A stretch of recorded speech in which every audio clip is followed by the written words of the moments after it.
सर्वे का कार्य शुरू हो गया है आप सभी के क्षेत्र में, इसके लिए ग्राम सभा बुलाया गया। इसमें से बंदोबस्त पदाधिकारी इसका घोषणा पहले कर चुके हैं और अभी आप सबको 2 को फॉर्म जमा करना है भर के।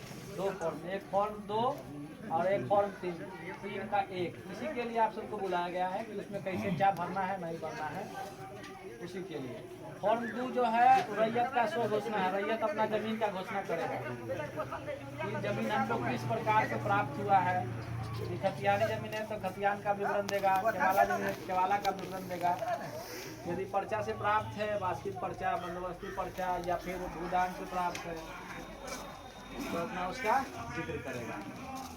तो उसी में जो फॉर्म 2 भरना, फॉर्म 3 जो हो गया वो वंशावली का फॉर्म 3 का 1। वंशावली में जहाँ से मान लीजिए कि आपका खतियान है, वहाँ से आप अपना वंशावली बनाना शुरू कीजिए। जमाबंदी से कि खतियान से?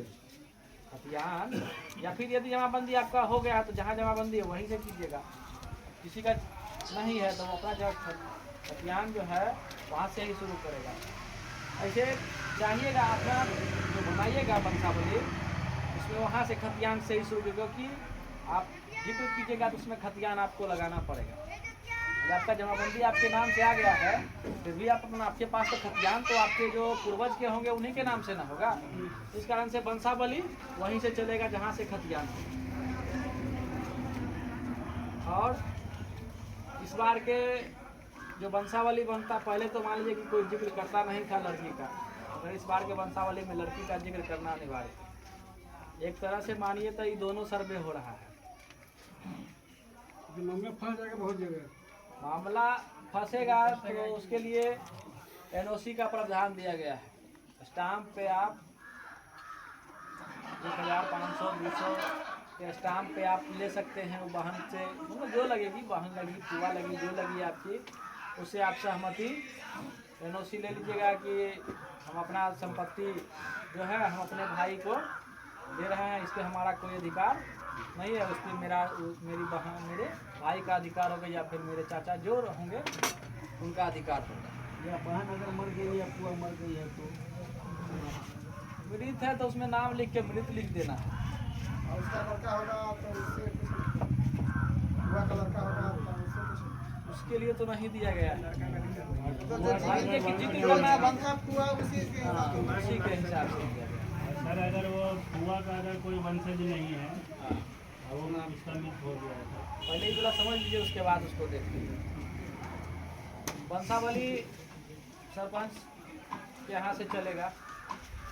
ऐसे तो दिया गया है कि स्वयं भी वंशावली का अपनी तैयार कीजिएगा और सत्यापन फिर ग्राम सभा लगा के किया जाएगा। इस बार में मान लीजिए कि जो सहायक बंदोबस्त पदाधिकारी हैं वो खुद आएंगे, उसके साथ उसका सत्यापन किया जाएगा। ग्राम सभा फिर लगेगा। और क्या बोलते हैं बहन के लिए पहले वाला सुन लीजिए, उसके बाद बता देंगे। जब ये आपका वंशावली बन जाएगा उसके बाद आप इस फॉर्म को, एक फॉर्म 2 जो है उसको भरना है। फॉर्म 2 में सबसे ऊपर में राजस्व ग्राम है। राजस्व ग्राम जहाँ आपका राजस्व ग्राम है, राजखंड में तो राजखंड देना है, राजखंड, फिर यहाँ का थाना नंबर, हल्का नंबर, पुलिस थाना और जैसे राजस्व ग्राम एक में, जैसे राजस्व ग्राम राजखंड है, हाँ, टोला गम खेतारी हुआ, टोला कोरिया ही हुआ, क्या देंगे? नहीं तो राजस्व ग्राम राजखंड देना है। आपका जो खतियान आता है, खतियान में राजस्व ग्राम में राजखंड ही। तो कैसे पता चलेगा खास राजखंड का है कि खेतारी का है कि कोरिया का है? खतियान आपका एक एक राजखंडे के नाम से सारा आता है। जमाबंदी पर टोले फलाना जमाबंदी पे हाँ लिखा हुआ है, मगर जो अभी खतियान हम सबको मिला है, देखिए उसमें डायरेक्ट राजखंड के नाम से। यदि आप साथ में लिख सकते हैं राजखंड के साथ टोले बलिया लिख दिए, तो ये कुछ राजखंड का नया जमाबंदी में टोले बलिया दिया जाता है। बाकी खारिज में मतलब किसी का टोले बलिया के नाम से ही दिया जाता है। यहाँ राजस्व ग्राम में आपको राजखंडे लिखना है। थाना नंबर यहाँ का जो है क्या, पता में अपना गांव का नाम दे सकते हैं। हाँ, पता में आप दीजिएगा ना कि कहाँ का। उसमें फिर रैयत का नाम भरना है। सबसे पहला एक जो होगा उसमें रैयत का नाम। जिनके नाम से आवेदन आप कीजिएगा वो रैयत का नाम उसमें दीजिएगा। दूसरा में अस्थायी मतलब उसका नाम और पिता का नाम। यदि आप दो भाई एक ही साथ कर रहे हैं तो दोनों का बराबर हिस्सा है तो वो हिस्सा बराबर। दूसरा में अस्थायी पता। तीसरा में खाता। अस्थायी पता में आपका जहाँ है अस्थायी पता वहाँ का दीजिएगा। 3 में खाता। मान लीजिए कि आपके पास 5 खाता है तो पहले एक का विवरण दिए। एक में यदि 10 खेसरा है तो खेसरा में एक साथ पहले जो पहला खाता लिखे उसका कितना खेसरा है उसका विवरण पहले देंगे। ऐसा नहीं है कि 5 खाता एक के साथ लिख दिए, पहले खाता में आपका 25 गो प्लॉट है तो इसमें तो अटेगा नहीं। इसलिए पहला खाता लिखेंगे तो जब तक उसका पूरा ख़त्म नहीं हो जाए उसके बाद ही दूसरा खाता उस पर डालेंगे और उसके सामने से लिखना शुरू करेंगे फिर अगला खेसरा। और खेसरा के बाद रकबा। यदि मान लीजिए कि आप अपना 4 भाई हैं, 4 भाई में 20 डिसमिल ज़मीन है, चारों अलग अलग अपना अपना आवेदन दे रहे हैं, 5-5 डिसमिल का आवेदन दे रहे हैं, आप अपना रकबा 5 डिसमिल डालिएगा।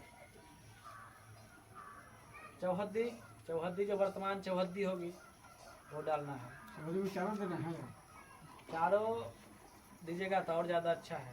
ऐसे तो खतियान में 2 का किया जाता है, मगर 4 आप सब 4 ही दीजिएगा अच्छा रहेगा। जैसे कभी कभी ऐसा होता है कि पिता के नाम से वो खेत रहता है और वो मर गया रहता है, उसमें जो वर्तमान बेटा है उसी का नाम देंगे।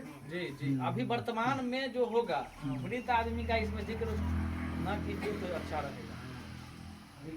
वर्तमान में हाँ, जो है अभी क्योंकि मान लीजिए कि प्रेजेंट का आप दीजिएगा तो आपके जो नीचे वाले फिर वंशज होंगे उनको भी उनका नाम पता रहेगा। आपसे 3 पीढ़ी ऊपर वाला दीजिएगा, हो सकता है आपके जो नीचे होंगे उनको पता भी नहीं होगा कि कौन होंगे, राम चौधरी कौन है या फिर कोई नाम उनको पता भी नहीं चलेगा। अभी वर्तमान वाला दीजिएगा तो हो सकता है आपका पुत्र भी यदि स्थल पे पहुँचे तो उसको पता चल जाएगा कि अच्छा वो फलाने आदमी ये थे।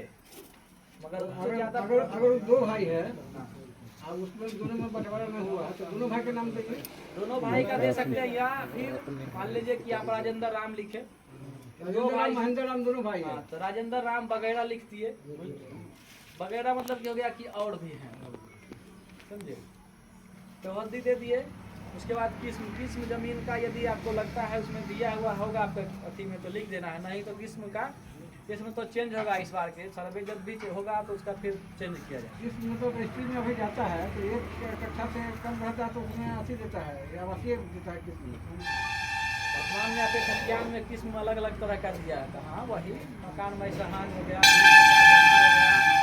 इस तरह का। तो यदि आपको लिखना है इसमें तो लिख दीजिएगा, नहीं तो कहे कि लिखिएगा तभी कोई दिक्कत नहीं लिखिएगा फिर क्योंकि इसका नया फिर से ठीक किया जाएगा।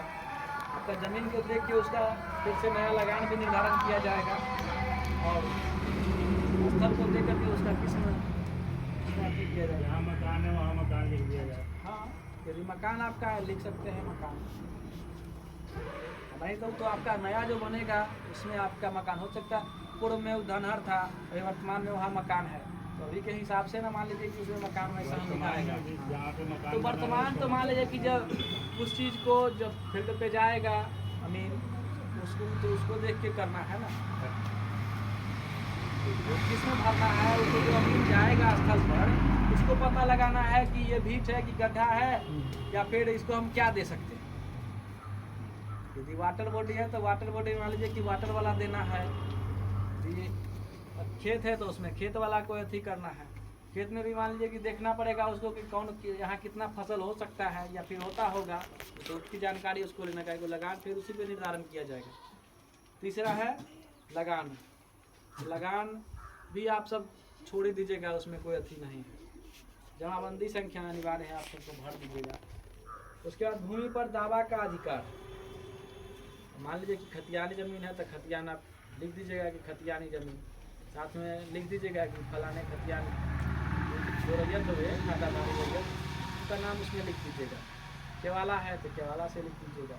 केवाला में लिखने का नहीं है कि हम किससे लिए हैं, तो लगाना ही केवाला से, हाँ केवाला से क्रय द्वारा प्राप्त लिख देना है या केवाला से प्राप्त। हाँ, यदि मान लीजिए बंदोबस्त है तो बंदोबस्त, बास्किट पर्चा है तो बास्किट भूमि, यदि भूदान से मिला है तो भूदान। इस तरह से पीडब्ल्यूडी में घर बना लिया है, अब बास्केट पर्चा बना लिया है जिला परिषद के नाम पर, अच्छा उसमें क्या जाएगा? उसमें जिला लिखिएगा परिषद के नाम यदि पर पहले था जमीन, बाद में पीडब्ल्यूडी में हो गया, जी कन्वर्ट हो गया, तो उसमें बास्केट पर्चा बनवा लिया है पार्टी, तो उसके लिए क्या करना पड़ेगा? पूरा बास्केट पर्चा का जिक्र करेगा उसमें, बास्केट पर्चा वाला पेपर और साथ में बास्केट पूछेगा, वो बास्केट पर्चा से प्राप्त होगी। उसकी जांच होगी, जांच होने के बाद जो अच्छा हाँ, यदि मान लीजिए कि सरकार के नज़र में है कि सड़क की भूमि दे सकते हैं, हम बंदोबस्त कर सकते हैं या फिर बास्केट पर्चा उस पर बना सकते हैं, तो फिर ठीक है, वो अथी किया जाएगा, नहीं तो फिर मान लीजिए उसका रद्द किया जाएगा। तो सरकार पे निर्भर करेगा इसका। यहाँ से तो आपको डाटा देना है, डाटा फिर अपना वो ठीक करेगा। उसके बाद अभियुक्ति। अभियुक्ति कॉलम में मान लीजिए कि कोई भी ज़मीन ऐसा इस पर केस चल रहा, उस केस का इस पर जिक्र करना है अभियुक्ति कॉलम में। उस खेसरा के सामने कीजिएगा ताकि पता चले कि उसी खेसरा में हो रहा है, और नहीं तो मान लीजिए कि सबसे ऊपरे में यदि हम लिख दिए तो तब पूरा खेसरा में चला जाएगा, पता ही नहीं चलेगा कि कौन खेसरा में दिया गया है। और अगर पूरे पे ही चल रहा हो तो पूरा पे चल रहा है तो पूरे पे कर ऑल कर देंगे, दें, हाँ नंबर साथ लिख में के भी ऑल कर कर दें, दें। हाँ कॉमा भी देते चले आइएगा तो पूरा चला जाएगा। और उसके साथ आपका पेपर लगा रहेगा, मान लीजिए टाइटल सूट चल रहा है या फिर कुछ चल रहा हो, पार्टीशन सूट, उसका पेपर तो आप लगाइएगा ना साथ में, केस नंबर यहाँ लिखना है, साथ में पेपर संलग्न करना है पीछे। खतियान है तो खतियान, केवाला है केवाला, जिस तरह का पेपर है फॉर्म 2 के साथ उसमें लगाना है। बाकी यदि आप सबका जो बाद में आए उनको पता होगा, जिस भूमि का मान लीजिए कि आप केवाला ले लिए हैं, यदि रसीद नहीं कट रहा है तो प्रयास कीजिए कि रसीद कटा लें तो अच्छा है, और नहीं तो यदि नहीं भी कट रहा है तो उसका खाता खुलेगा। बस उस पर आपका दखल कब्जा होना चाहिए और उस पर कोई आपत्ति नहीं आनी चाहिए। आपत्ति आने के बाद फिर मान लीजिए कि सुनवाई किया जाएगा। सुनवाई में यदि आपके पक्ष में जाता है तो आपके नाम से खाता खुलेगा, आपके पक्ष में नहीं गया तो फिर दूसरे पक्ष में खुलेगा। बस बाकी तो कुछ और कोई लोग बाकी हैं, कुछ पूछना चाह रहे हैं तो पूछ लीजिए। अब तो लगभग सब बात समझ में आ ही गई सब लोगों को।